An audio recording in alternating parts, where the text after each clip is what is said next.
What's going on, guys? Master37, and today I'm reviewing Mirror Shadow of Mordor. Now, when you first see this game's stealth mechanics, you might think this is an Assassin's Creed game, or when you look at its combat system, you might think it's related to the Batman series.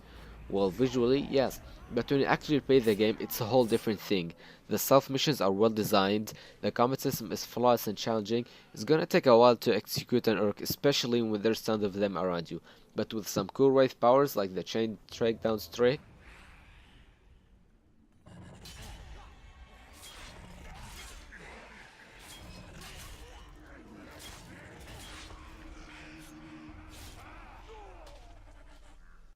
or the speed slash attack or the stun, it make your job a whole lot easier. Now back to stealth mechanics. It's so good, you can go in quietly stabbing people or stabbing them brutally and making enemies run away in fear. You can shoot with your bow and arrow or use a shadow strike kill. You can even brand orcs and make them on your side and let them turn on each other. And when things get nasty, don't hesitate to call in for backup. And then blow their heads off because you're a total psycho.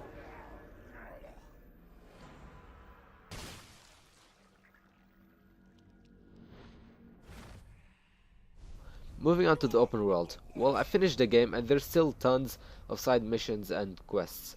There isn't any games or stuff like that where you can chill, but that's okay. I mean, who'd wanna play a game of chess and darts instead of saving slaves or going on hunting quests, right? Speaking of hunting, you can ride 2 of 3 creatures in Mordor. Ride a Caragor and feel like a Prince of Narnia, or ride a Graug and feel like an unstoppable beast. Oh, and you can eat them as well. One of my favorite things about Mirror Shadow of Mordor is the Nemesis system, and Captain slash Warchief Lariset. There's a full set of Warchiefs and Captains, and every one of them has his own unique personality and they all recognize you. Let's say you attacked one of them then ran away, and then you randomly met him again. He's gonna remember you and what you did to him. See this scar? An Uruk traitor's sword couldn't penetrate my hide. Yours will be easier.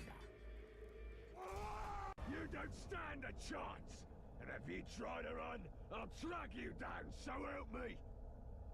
Or if you died and came back to life, he'll also remember that he killed you once.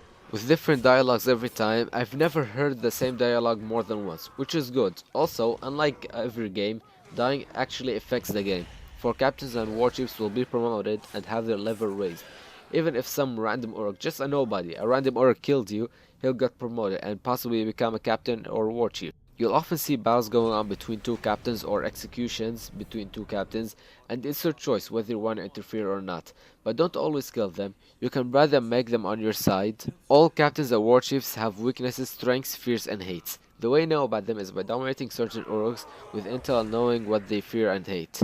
For example, let's say a captain has a hate for Caragors, so when he sees a Caragor, he's gonna rage and it'll somehow make him stronger. Or if another captain has a fear of getting burned, when he gets burned he's just gonna run away. And this will be really helpful. Let's say also if someone's vulnerable to self takedowns, it'll make your job a whole lot easier. Also, even the toughest captains or warchiefs is gonna run away if you know his fears. Another thing I like the most about Middle Earth is the gore executions. It's so brutal, and you know how much I love gore. But if you have a soft stomach, then you might want to look away from time to time. The story was good, talk about the Rings of Power, and seeing some familiar faces from Lord of the Rings like Gollum. It also had some memorable and lovable characters like Radbag, but my favorite character was Torvin, an expert about hunting in Middle Earth. Overall, Middle Earth Shadow of Mordor is an amazing game. Best game I have played this year. It has a little bit of flaws, but it's okay. I give it a 9 out of 10. Killing orcs, riding characters and growls, or chopping heads off, or saving slaves never gets old. And this game will stay fresh for a long time.